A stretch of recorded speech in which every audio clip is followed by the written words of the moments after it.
மக்கள் வணக்கம். மீண்டும் இந்த ஆலயம் நிகழ்ச்சிக்கு உங்கள் அனைவரையும் வரவேற்பதில் மிக்க மகிழ்ச்சி. ஆலயம் என்பது வேறு, கோவில் என்பது வேறு.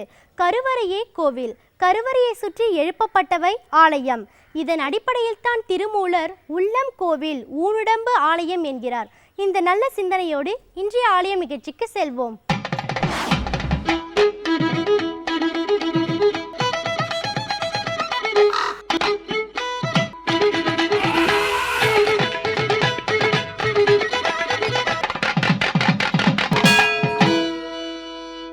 ஐயாரே ஐயாரே என்பீராகில் அல்லல் தீர்ந்து அமருலகம் ஆளலாமே என்று அப்பர் அருளுகிறார்.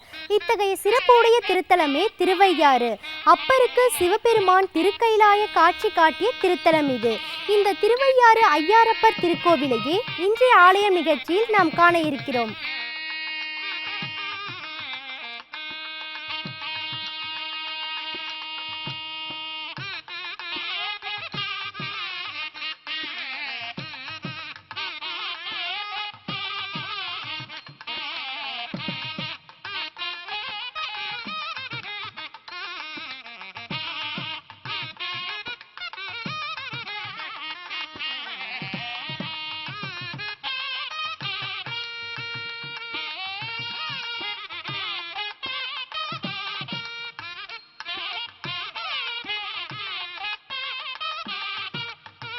தென் கைலாயம் என்று போற்றப் பெறுவதும் நால்வர் பெருமக்களால் பாடல் பெற்றதும் அப்பர் பெருமானுக்கு கையிலை காட்சி காட்டியதும் சுந்தரருக்கும் சேரமான் பெருமாள் நாயனாருக்கும் காவேரி விலகி வழிவிட்டு காட்சி நல்கியதும் இப்படி பல அற்புதங்கள் நிகழ்ந்த திருத்தலமே திருவையாறு. ஏறத்தாழ 15 ஏக்கர் நிலப்பரப்பளவில் அமைக்கப்பட்டிருக்கிற இந்த திருவையாறு திருத்தலம் திருச்சியிலிருந்து தஞ்சை செல்லும் வழியில் அமைந்திருக்கிறது.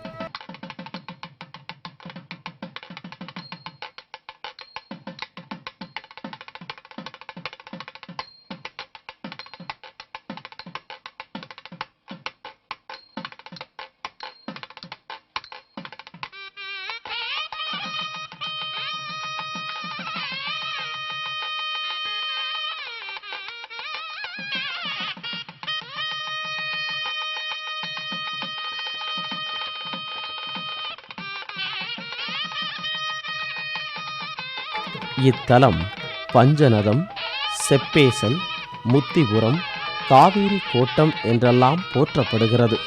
திருநந்தி தேவருக்கு அயராப்பர், கங்கை நீர், பிரம்மன் கமண்டல நீர், அம்மையின் கொங்கையின் பால், மேகத்தின் நீர், ரிஷப நதியின் வாய்நுரை நீர் ஆகிய 5 நீரினால் அபிஷேகம் செய்வித்து அவை காவிரியில் கலந்தவுடன் திரு ஐ ஆறு என பெயர் பெற்றதாகவும் காவிரி, குடமுருட்டி, வெண்ணாறு, வெட்டாறு, வடவாறு என்னும் 5 ஆறுகளின் நீரினால் அபிஷேகம் நடத்தப்பெற்றதால் இவ்வூருக்கு திருவையாறு என பெயர் பெற்றதாகவும் கூறப்படுகிறது.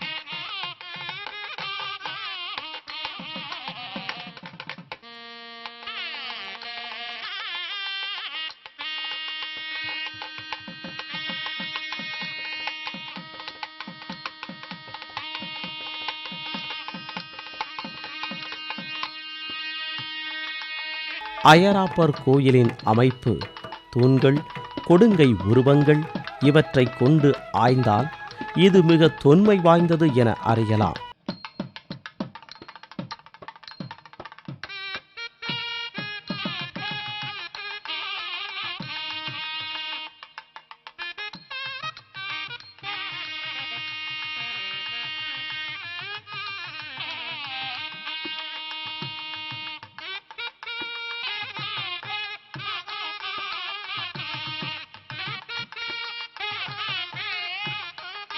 இத்தலத்தில் மட்டும் 70க்கும் மேற்பட்ட கல்வெட்டுகள் கண்டெடுக்கப்பட்டுள்ளன.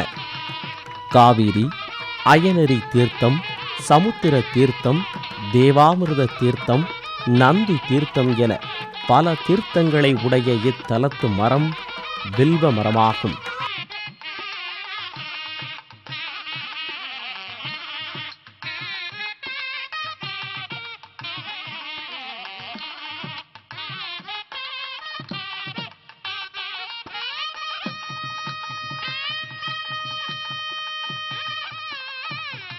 வாசம் மலையும் பொழில்கொள் வன் திரு அயாற்றோள் ஈசனை எழில் புகழி மன்னவன் மெய்ஞானப் பூசுரன் உரைத்த தமிழ் 10ம் இவை வல்லார் நேசம்மலி பக்தர் அவை நின் மலன் அடிக்கே என்ற சம்பந்தர் வாக்குப்படி அயராப்பனை வணங்கினார் முக்தி நிச்சயம்.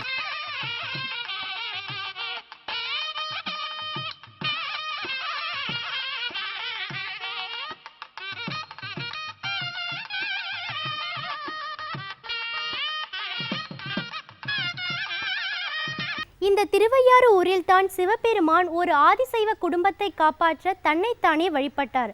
எப்படி பூஜை செய்ய வேண்டும் என்பதை சிவபெருமானே நிகழ்த்திய பதிதான் இது. இங்கே அம்பிகை 3 கண்களுடன் காட்சியளிக்கிறாள். சூரியன் சிவபெருமானை வழிபட்ட இந்த திருவையாறுக்கு வந்து சென்றாலே வளம் கொழிக்கும் என்கிறார்கள்.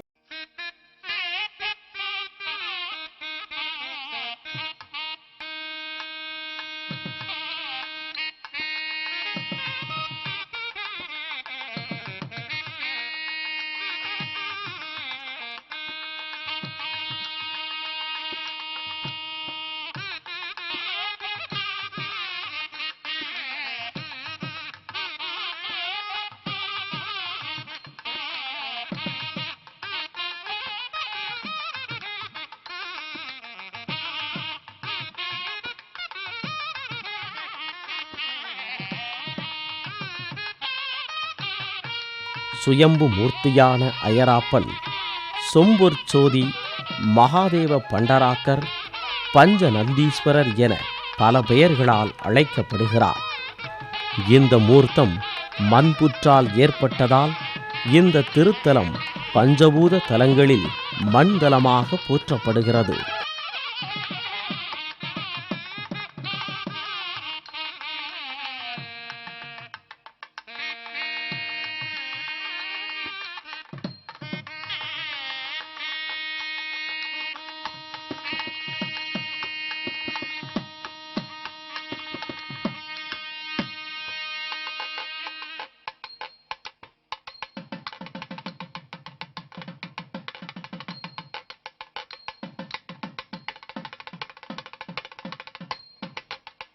இந்த சிவலிங்கத்திற்கு அபிஷேகம் கிடையாது. ஆவுடையார் மேல் மட்டுமே அபிஷேகம் செய்யப்படுகிறது. லிங்க திருமேனிக்கு புனுகுச் சட்டம் மட்டுமே சாத்தப்படுகிறது. திருவையாறு திருத்தல அம்மை, அறம்பளர்த்த நாயகி, திரிபுர சுந்தரி, திருமாம்பிகை, தர்மசம்வர்த்தினி, திருக்காமங்கோட்டத்து ஆளுடைய நாச்சியார் என்னும் திருநாமங்களுடன் நின்ற திருக்கோலத்தில் எழுந்தருளி இருக்கிறாள். காஞ்சியைப் போலவே இத்தலத்திலும் அம்பிகை இறைவனிடம் 2 நாழி நெல் பெற்று 32 அரண்களை வளர்த்ததினால் அறம்பளர்த்த நாயகி என போற்றப்படுகிறாள்.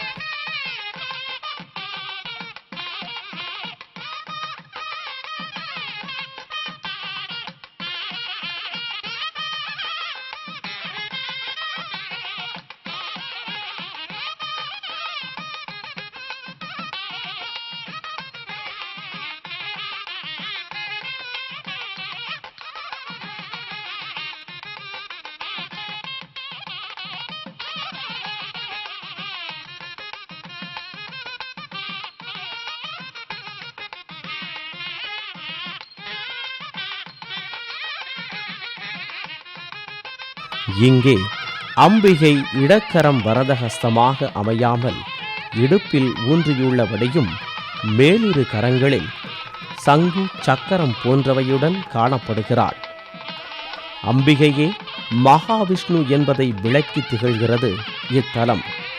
இது வேறெந்த திருக்கோயில்களிலும் காண முடியாத ஒரு நுட்பமான அமைப்பாகும். இதனையே இத்தலத்து பதிகத்தில் திருநாவுக்கரசர் அரியல்லால் தேவியில்லை அயன் அயனாருக்கே என்று அருளி செய்திருக்கிறார்.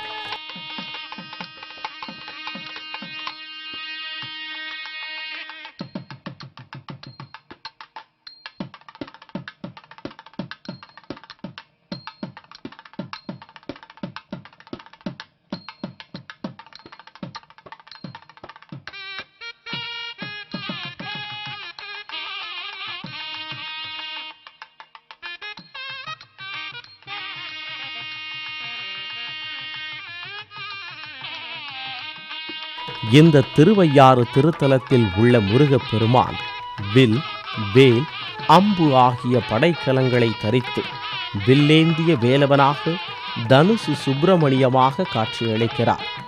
தட்சணாமூர்த்தி இத்திருக்கோவிலில் ஹரிசிவயோக தட்சணாமூர்த்தியாக வலது மேலிரு கைகளில் கபாலமும் சூலமும், கீழிரு கைகளில் முறையே சின்முத்திரையும் சிவஞான போதமும் கொண்டு பாதத்தின் கீழ் ஆமையை மிதித்தபடி காட்சியளிக்கிறார். அயராப்பறையும் அறம்பளர்த்த நாயகியையும் வணங்கினால் கல்வி வளம் பெருகும், திருமணம் கைகூடும், குழந்தை பேறு கிடைக்கும், சகல நோய் நீங்கும், பாவம் போகும், யமபயம் தீரும், எல்லாவற்றிற்கும் மேலாக திருவடி பேறு கிட்டும்.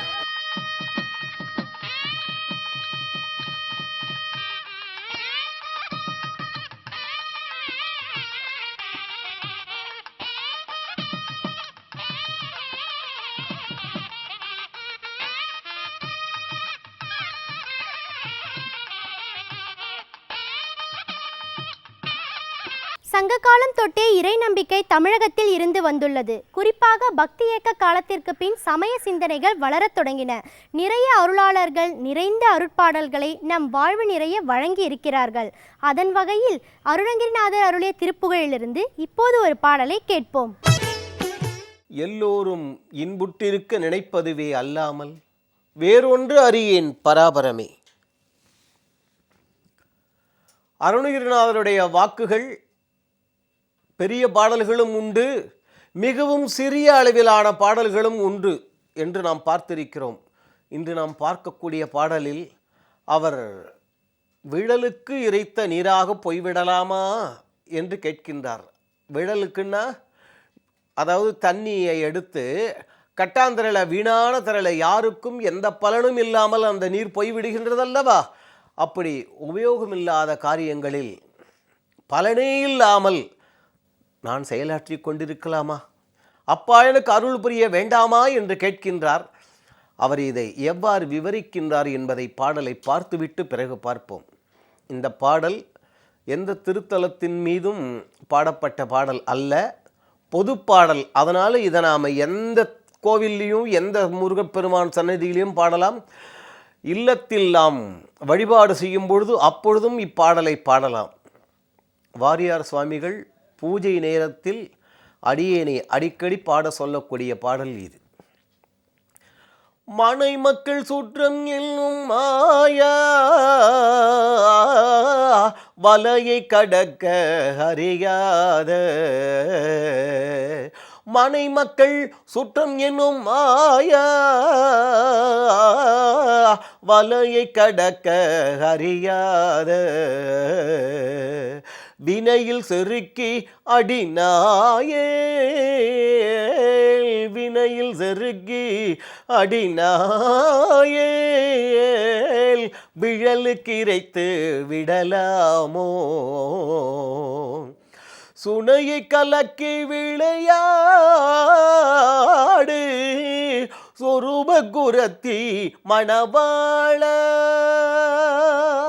சுனையை கலக்கி விளையாடு சொரூப குரத்தி மணவாள, தினநர் சரித்திரம் உளதேவர், தினநர் சரித்திரம் உளதேவர், சிறை விட்டு விட்ட பெருமாளே, சிறை விட்டு விட்ட பெருமாளே, விழலுக்கு இறைத்து விடலாமோ, வினையில் செருக்கி அடிநாயே விழலுக்கு இறைத்து விடலாமோ. முருகப்பெருமானே, வள்ளி நாச்சியாரை தேடிப்போய் அருள் செய்பவனே, அது அந்த வள்ளி நாச்சியார் சுனையை கலக்கி விளையாடி கொண்டிருந்தாளாம். சுனை என்றால் இந்த உலகம், இந்த வாழ்வு என்று வைத்துக் கொள்ளுங்கள். அதில் கலக்கி விளையாடி கொண்டிருக்கின்றாள். அப்படிப்பட்ட அந்த வள்ளியை தேடிப்போய் அவளுக்கு அருள் செய்தே வள்ளிமணாளா, தேவர்களுக்கெல்லாம் எந்த நேரமும் அவர்கள் நற்சரித்திரம் உள்ளவர்கள், உன்னை நல்ல விதமாக வழிபாடு செய்பவர்கள். அப்படிப்பட்ட அவர்களுக்கெல்லாம் அருள் புரிந்த முருகா, எனக்கும் அருள் செய்ய வேண்டாமா? ஏன் என்ன ஆயிற்று என்று கேட்கின்றாயா? அப்பா, நான் செய்யக்கூடிய தவறுகள் இருக்கின்றன அல்லவா? உண்மையிலேயே நம் உள்ளங்களில் பதிய வேண்டிய பாடல்கள் அருணகிரிநாதருடையது. இன்று பார்க்கக்கூடிய பாடல் அவ்வளவு அற்புதமான பாடல். நாம் எல்லோரும் ஏதேதோ செய்து கொண்டிருக்கின்றோம். யாராவது சிறிது நாழியாவது சும்மா இருக்கின்றோமா? எதையாவது செய்து சம்பாதிக்கின்றோம். சம்பாதிக்கிறதாவது நமக்காகவா நாம் நினைத்து கொண்டிருக்கின்றோம்? நமக்கு என்று அல்ல. மனைவிக்கு, குழந்தைகளுக்கு, சுற்றம், உற்றார் உறவினர் என்கின்றோமே அவர்களுக்கு. அதே போல இன்று பெண்களும் வேலைக்கு சென்று படாத பாடுபட்டு சம்பாதிக்கின்றார்கள். கணவனை கட்டி காப்பாற்றணும், நோயாளி கணவன், நோயாளி பெற்றோர்கள், அல்லது முதுமை நிறைந்த மாமனார் மாமியார், உற்றம் சுற்றம் என்று எவ்வளவு பேரை கட்டி காப்பாற்ற வேண்டியதாக இருக்கின்றது. இவ்வளவு பெயர்களையும் கட்டி காப்பாற்ற வேண்டும் என்றால் அப்பா அப்பா அப்பா என்னால் முடியலையேடா. நான் ஏராளமான தவறுகளை செய்து அதன் மூலம் 4 காசு சம்பாதிக்கின்றேன். அந்த 4 காசு என்றால் வேறு எதுவும் அல்ல. ஏன் 5வது காசு கொடுத்தால் வாங்கி கொள்ள மாட்டார்களா என்று கேட்கக்கூடாது. எதையாவது செஞ்சு ஒரு 4 காசு சம்பாதிக்கிற வழியை பாடுறா என்று கோருகின்றார்கள் அல்லவா? அது ஏன் 4 காசுன்னா, திசைகள் 4, அந்த 4 திசைகளிலிருந்தும் ஏராளமாக சம்பாதிக்கின்றோம். ஆனால் அப்படி நாம் சம்பாதிக்கக்கூடிய அந்த வருமானம் முறை தவறி தவறான செயல்களை செய்து வரக்கூடியதாக இருக்கிறது. அப்படி இருக்கக்கூடாதாம். அது மட்டுமல்ல, ஒருவேளை நாம் நல்ல வழியில் செல்லலாம் என்று தீர்மானித்தால் கூட உற்றம் சுற்றம் பந்தமெல்லாம் இருக்கின்றதல்லவா, இவர்கள் அவன் அது வாங்கியிருக்கான், இன்னும் இப்படியே இருக்கியே என்று நம்மை தூண்டிவிட்டு விடுவார்கள். அதன் மூலம் தவறு செய்து விடுவோம். அப்படியெல்லாம் அப்பா, நான் தவறு செய்து அறியாமை என்று சொல்லக்கூடிய அந்த வலையில், தீய வலையில் விழுந்து விடக்கூடாது. நல்ல வழியிலேயே நான் என்றென்றும் செல்ல வேண்டும். இவ்வளவு உற்றார் உறவினர், மனைவி, மக்கள், குழந்தை, இவ்வளவு பேரையும் சொல்லி இவர் இதை கேட்க காரணம் என்ன? நான் மட்டுமல்ல, என்னை சார்ந்தவர்களும் நல்ல வழியில் நடக்க வேண்டும். முருகப்பெருமானே அருள் செய் என்று அருணகிரிநாதர் அங்கே வேண்டுகின்றார். வள்ளி நாச்சியாரை தேடிப்போய் அருள் செய்த வள்ளி மணவாளா, வாட்டம் மிகுந்த என்னுடைய துயரத்தையும் தீர்த்துவை என்கின்றார். நாமும் ஆறுமுக வள்ளலிடம் அதையே வேண்டுவோம். வள்ளிமணாளன் அருளுவான், நமது வாட்டமும் துயரமும் தீரும். சரி நேயர்களே, இன்றைய ஆலயம் நிகழ்ச்சியில் இடம்பெற்ற திருத்தல காட்சிகள், திருப்புகழ் அனைத்தும் உங்கள் உள்ளம் மகிழும் வகையில் அமைந்திருக்கும் என்று நம்புகிறோம். இந்நிகழ்ச்சி குறித்த உங்கள் கருத்துக்களை எங்களுக்கு தெரியப்படுத்துங்கள்.